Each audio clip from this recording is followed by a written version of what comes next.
program covering people with obesity and pre-diabetes, diabetes, sleep apnea, and also there was one combined with lifestyle interventions for weight maintenance. There was also some data in diabetes.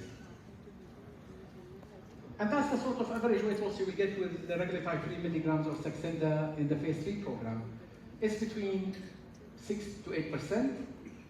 The weight loss is slightly lower in people with type 2 diabetes compared to people without type 2 diabetes, and that is the same across all pharmacological and also bariatric surgical procedures. People with type 2 diabetes seems always to lose less weight, and we are actually trying to understand more about this, and there's some probably interesting data that will come out about that in the near future. Why do people with type 2 diabetes lose less weight?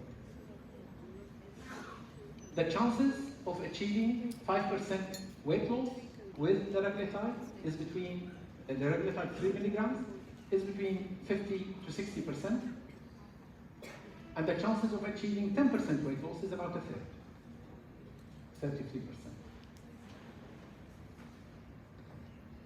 But it's not only just about weight loss. We know that patients, though, are interested in weight loss, but also are interested in the larger health benefits. So there is data, nice data to show that the liraglutide 3 milligrams is associated with improvement in quality of life, especially physical function, quality of life. But also there is data from women with PCOS, where women with PCOS were randomized into the liraglutide 3 milligrams of Saxenda versus placebo.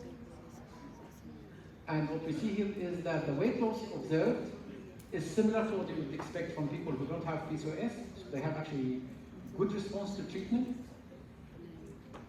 More interestingly is that they start having reductions in their androgen levels. Total testosterone and free testosterone go down with the liraglutide treatment. My laser is not working anymore very well, so I'll just use my hand.